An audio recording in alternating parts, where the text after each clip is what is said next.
White Coolies, dedicated to those nurses who did not return.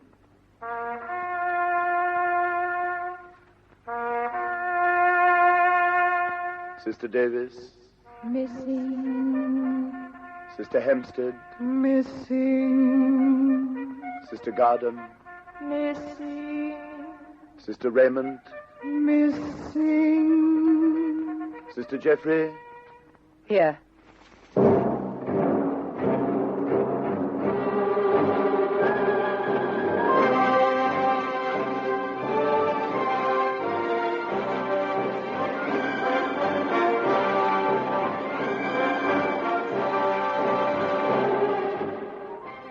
When the Jap guard woke us up in the small hours of the morning and told us we had half an hour to be down at the Padang, we thought we were going to be moved to Singapore. We raced about the place, trying to pack our few belongings. It was difficult, as we had nothing to pack into, and we had to leave our precious stove. 2 guards sat and watched us, nagged at us to hurry, and one had the nerve to whistle Home Sweet Home to us. Give me a hand. Darn nerve whistling that. What on earth are we going to do about those eating bowls? We can't leave them. Oh, Shorty has a sugar bag. She might put them all in that, on top of the stuff. We could all take turns at carrying it. Well, where is she? Shorty! Hey, Shorty! Where are you? Here, in the kitchen. Taking your last farewell of the stove, old thing? I'll go and ask her. Now, if I tied the sleeves of this old shirt together, Pat, you could put your things in it. Oh, you're a brick, Woody. Shorty, you know that sugar bag you've got? Well, can we put our bowls in on top of your things? Well, no, Jeff, it's full. Oh, good heavens, what of? You haven't got that many clothes, have you? No, but Toby's in it. I'm going to smuggle him out with it. I'd forgotten all about dog Toby in the rush. He'll be pretty heavy to carry, won't he? Oh, I'll manage. I'm not going to leave him to the mercy of these swine. Well, will he stay still? Look, you'd think he knew. He's been in there about 10 minutes now, and he hasn't moved. I thought that I'll stay here till we start to move, then I'll get in the middle of you all, and in the general milling about, I hope he won't be spotted. Well, we'll huddle round you as much as possible. Oh, good luck. Thanks, son. Hey, Jeff, what about the sugar bag? I'll tell them, Shorty. You stay here till we go. We'll have to each carry our own, Woody. There's no room left. At last we were ready, and once more a dismal-looking line of us walked down to the Padang, which was rather a pretty park. After all our hurrying to be there in time, we had to stand and wait in the blazing sun, hatless, until about 2 o'clock in the afternoon. There was a great crowd of civilian Dutch people there, too. They had piles of luggage stacked all around them. I wonder what all the Dutch are doing here. Oh, goodness knows, Viv. Perhaps they are in turn now, too. Well, I wonder if we are going to Singapore, or if it's just another rumor. Shorty, how's Toby doing in the bag? Oh, he's as good as gold. Oh, the poor little chap. He must be nearly suffocated in there. I wish you could let him out. Oh, it's too risky. I wonder how long they'll keep us here. Oh, it's dreadful in this sun. I bet they picked this spot because there's no trees or shade of any kind.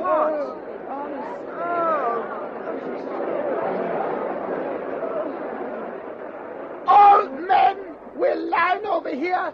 All women over there. Oh, action at last. Hurry! That's good. Leave luggage. Get over there. They're separating all the men from their families. They couldn't be going to what, Viv? Going to do what they did the last time I saw them take the men away. Oh, they couldn't be going to do that, could they? Women to stay here. Gocho, Momadina, go away. Honestly, I think they'd have warned them so they could take their belongings with them. Some of them are trying to grab cases and things now. Oh, what a mess. Open all cases and bundles to be searched. Oh, if that's torn, they'll find Toby. Oh, but if a couple of us sit down and lean over him, they may not see him. Australia have nothing but rags. No need to look. Come on, let's All women will come with me. March. Oh, thank heavens, we're off at last. We were marched off, not to a ship in Singapore, but to a small street containing 10 three-roomed cottages. Most of these houses were stripped of furniture. There were 24 people in ours, 17 sisters and 7 other women. Next door were 15 sisters and 8 other people, including 3 children. This was good, apparently, for a slightly larger house had 36 people in it. We were told to go into these houses and sort ourselves out. You Australi, take these 2 houses. Get inside. Nanti. Wait, what for? Oh, I don't know. It's so good to get in out of the sun, I don't care. Looks like we start from scratch. Taps, but no water. Electric lights, but no power. Small kitchen, but no stove and no cooking pot. And still no beds. Come on, Blanchie. You and I'll go and scout round and see if we can find some wood to light a fire. We'll pull our rice and we'll try to get a meal together, eh? Hey, look, kids. There are other dogs here. If I let Toby out, he won't be noticed. We hope. Well, what are we going to cook the rice in? Oh, we have to find something. Well, I found something we can cook it in if we can clean it out. Oh, good. Here. Oh, what do you know? An old oil tin. Ah, it's half full of oil and spider webs. Well, we can clean it out. It'll do until we get organized. No luck, kids. There's not a skerrick of wood in the whole down place. Everybody's searching for some. Well, we have to eat something, and we can't eat uncooked rice. So there's only one thing to do. What, Jeff? We'll have to take a door down and smash it to bits. Right. Now, which one will we get? It better be this one into the kitchen. Oh, well, we better get well, started. come on, let's go. Come on,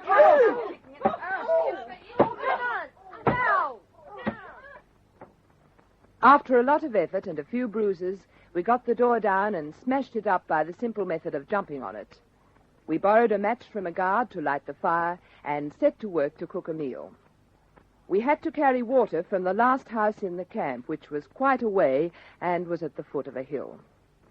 It was good, that rice, our first meal of the day, even though it had a strange flavor. I suppose you could acquire a taste for this. Oiled rice. Not to mention weak boiled tea. It's probably very nourishing. It's disgusting to drink. We'll have to sleep on the floor again. You know, I'm getting quite used to it. Not concrete this time, but nice cold tiles. Yes. Certainly very cooling after a hot day. We're silly. We should empty the oil tin and put it outside to catch the rain. Oh, I'm too tired to do anything. I'm going to have a sleep. Me too. Not a bad idea, Jeff. I'll just give Toby his ration and I'll hit the hay, too. If only there was some hay to hit. It's amazing how comfortable the floor can become. For pillows, we used life belts. Some of the girls found some books and used those. Others made tiny cushions out of scraps. We found a little cot, and as Sister James is only 5 feet high, it was hers. After a day or two, the water and electricity were turned on, and we settled in. Our greatest problem in the first few weeks was the wood question. It became acute all around the camp. Well, we can't move any more doors or we'll be open to the wide, wide world. And our only piece of furniture, the wardrobe, is now a line of hooks on a rickety board. Our poor Sister James, all that's left of her cot is the little side But at piece. least it keeps it off the tiles. Well, there's nothing left to burn. What do we do now? Dr. McDowell keeps reporting to the guardhouse every day asking for wood, but so far nothing's happened. By the smell of it, the ration truck's coming up the hill. Oh, I wonder what we'll have today. Bad Chinese cabbages or that charming mixture of decayed vegetables that are an anonymous mass. I don't know, but we better get down or else we won't get our share. Oh, I wish they wouldn't just dump it on the road. Wash half of it away, trying to get the dirt off it.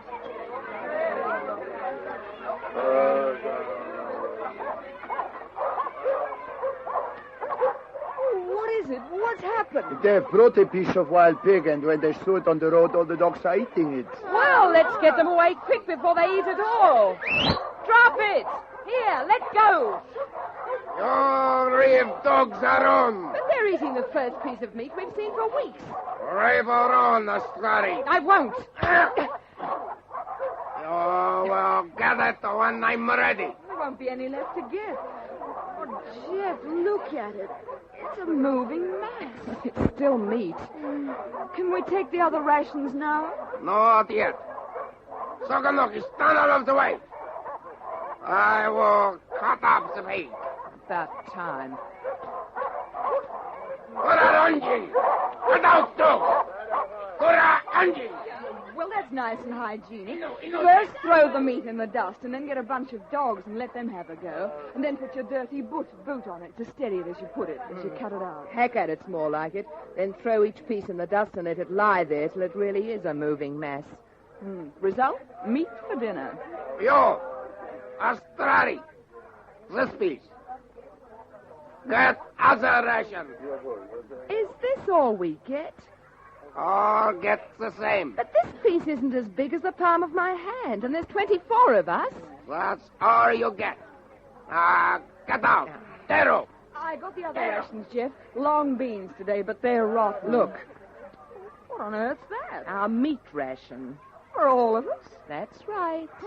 Well, imagine the excitement if we find a bit of that in our stew. Oh, well, I suppose it's better than none. It mightn't have been quite so bad if we'd had some salt to put with it. One day, there was a great commotion, as into the wood-hungry camp came one miserable-looking Japanese soldier wheeling a miserable little lot of wood in a baby's pusher.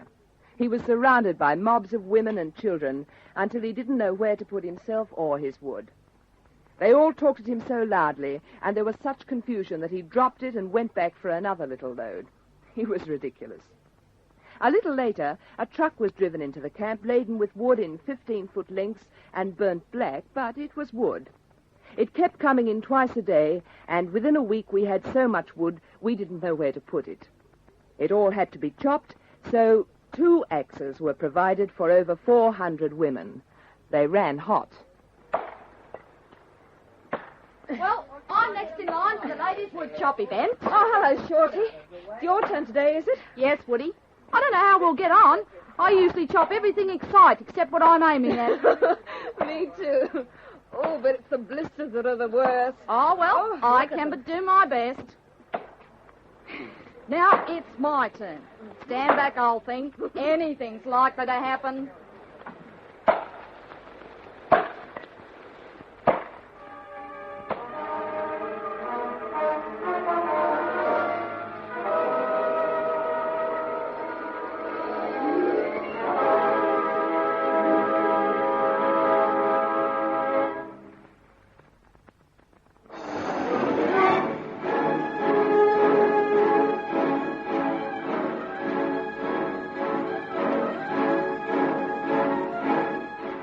The wood chopping continued until both the axes were very blunt and just about everybody in the camp had calluses and blisters on their hands. Early in April, we were suddenly aroused from our boredom by the arrival of 2 trucks full of women, children, and luggage. They'd come from our old jail in Muntok. We were hoping more of our nurses would be with them, but no luck. They consisted mostly of British nurses and more civilians who had turned up after we left. And then one fine April morning, we were awakened by a Nipponese guard who told us to line up on the roadside at once for inspection by some high officials. This was before breakfast. We lined up in 2 rows. Oh, why is it they always drag us out at the crack of dawn? Perversity. We'll probably stand here for hours now before anything happens. Well, you're wrong this time, Woody. Here come the guards now. You, Astrari. Well, listen to me while I tell you. You will be inspected by a very high official. Very important. You are to bow low like this. Oh, as high officials pass. And you are not to laugh. Understand? We understand. Oh, I swear they don't know what to expect of us. Fancy telling us not to laugh at them.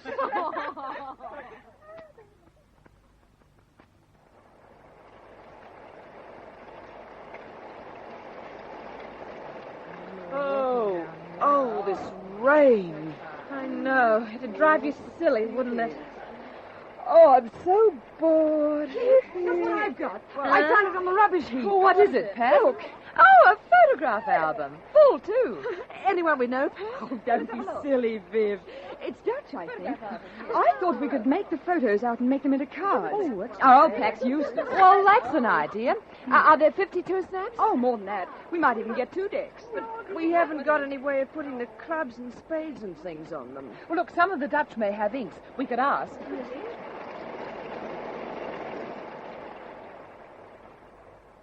Our Dutch friends lent us a bottle of red ink and a bottle of blue and some pens, and we all got busy. The result was really excellent. Some of the court cards were works of art, and the ink was hardly dry before we started playing. We were lucky that we weren't caught making the cards, as we were not allowed to have papers or do any writing. Our belongings were searched periodically without warning, and any personal papers were smartly removed and burnt by the guards. They would just walk in without any warning and rifle our things.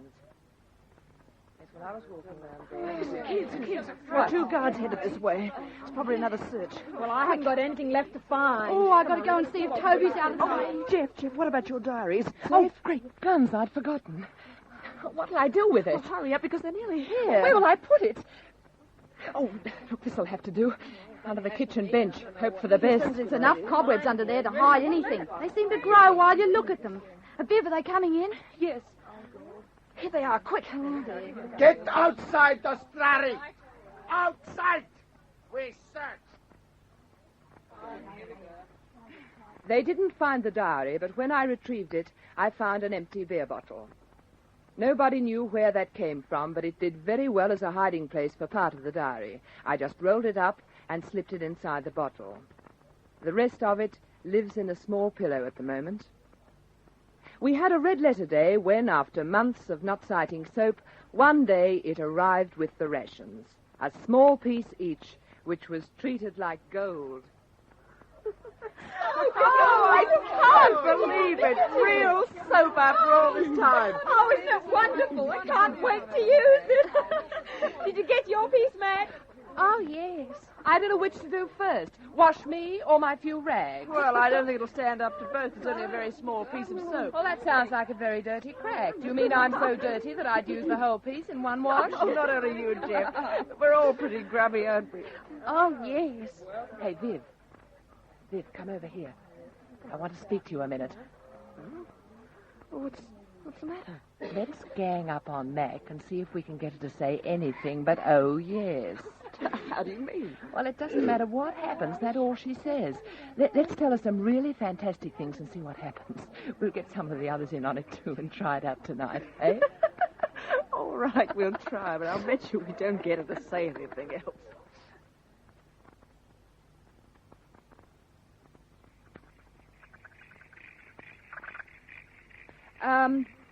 Mac, I must tell you what happened to Shorty today.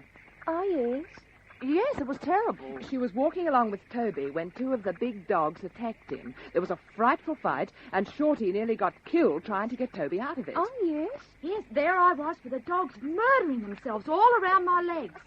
Toby was hanging on to one dog by the ear, and they were growling and snapping. They nearly bit my hands off. Oh, yes?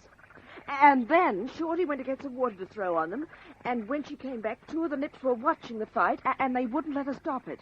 Well, poor little Toby was just about exhausted. Oh, yes. And then the Jap started kicking the dogs, and Shorty grabbed Toby and started to run. Yes? And then they sooled the other dogs onto me. Oh, yes? I got away. Oh, but it gave me a terrible fright. Oh, yes. Talking about a terrible fright, I was walking across to your house a couple of nights ago, Mac. It was very dark, remember? About 3 nights ago, there was a big wind blowing. Oh, yes. Well, suddenly I heard a funny, eerie sort of noise behind me. I looked round and I saw something that turned my bones to water. Yes? There was a great white apparition coming towards me. Oh, yes? I don't know what it was, but if you ever see it, Mac, go for your life. Oh, yes. Oh. Do you like kittens, Mac? Oh, yes. Well, Viv was telling me about her kitten at home. Oh, it was a dear little thing until it ate some catnip, and then it turned into a wildcat. Oh, yes? Yes. And its eyes turned red and it frosted the mouth and it beat up all the other cats in the district. Oh, it was a terrible cat. Oh, yes. Oh, it's no good. She'll never say anything else but, oh, yes. Will you, Mac? Oh, yes? Then for Pete's sake, say it. Good, eh?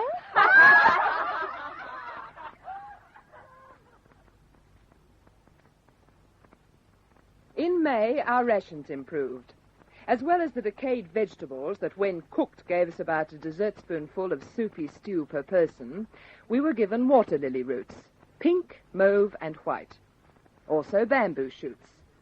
Or maybe we didn't know the right way to cook them, but none of us thought much of them. They may be a great delicacy for some people, but I think they're just hard and tasteless. I can't bear the little hairs. Ugh, they're all covered with them. I think it's a waste of time leaving them on there to boil, Pat. They're just as hard after cooking for an hour or so as they are before you start. You can smell our food cooking from all corners of the camp. What's going on? Well, Blanche and Clancy went out for rations today, and they grabbed all the leeks. Oh, they're bad, but they're a change. They smell most savory. Oh, what's in that pot? Bamboo shoots. Oh, how awful. Hey, kids, Val Smith and Ray have written a wonderful song. It's to the tune of Quartermaster's Store, and it's all about the rations. Well, when can we hear it? Well, I vote we ought to have a Saturday night concert. Oh, that's a good idea. Listen, we can have it in our house, because I think our room's a bit bigger than yours. Oh, yes, well, that's grand then. Now, let's all get together and see who can do anything and get it organized. We'll have to hold it next door, Jeff. They've got the piano in there. Oh, of course, I forgot. That poor old battered upright. Oh, I wish we had it. 2 of the kids sleep in it. They say it's not bad. Anything would be better than the tiles. Now, about the concert, kids, I think that if we had about 6 items, it ought to be enough. We planned our first concert very carefully. It was to be a really first-class show. Everyone worked hard, and you'd come across 1 or 2 sisters rehearsing away like mad to themselves.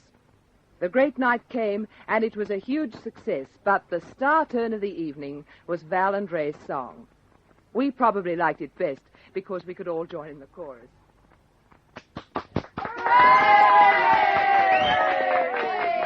And now, ladies, we come to a song that will go right to your hearts and probably right to your tummies. It is written by the famous team of songwriters Sister Val Smith and Sister Ray Raymond. Now, if Sister McElmay will be so good as to tickle the ivories. Oh, yes. The song will be rendered, and I repeat, rendered, by your good friend Shorty. And you're all asked to join in the chorus. So, a 1 and a 2 and a 3. We are POWs pouring out our woes on a dreadful diet. This is how it goes on a dreadful diet. This is how it goes. There was rice, mouldy, rotten rice. Nothing more, nothing more. There are eggs, growing little legs. Let's throw them at their shaven heads. They are so blind they cannot see. This is not enough for you and me, and we are all so darn hungry. There is pork, a skinny bit of pork. Nothing more, nothing more. There is yak, we cannot hack. Let's throw this tough stuff back. There are leeks. Oh, gee, how it reeks. Nothing more, nothing more. There is cabbage, rescued from the garbage. Only good for yellow baggage. They are so blind they do not know how tired of this we all do grow. And we all want to go home right now. All together, girls.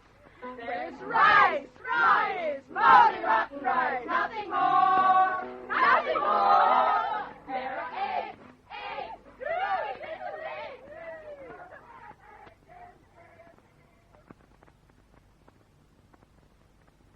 It was wonderful what that concert did for us. We all felt warmer and less hungry and really quite gay. We decided to have one every Saturday night. We only hoped the Japs wouldn't stop us.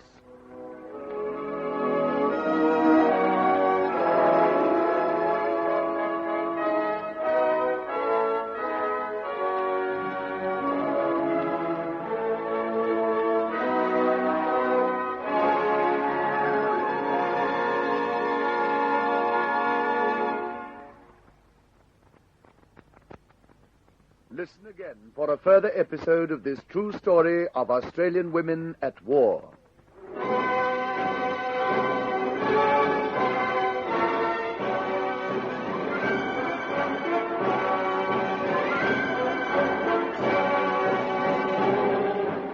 White Coolies is based on the diary written secretly in a Japanese prison camp by Sister Betty Jeffery, especially adapted for radio by Gwen Friend, and produced by Fifi Banvard for Australasian Radio Productions.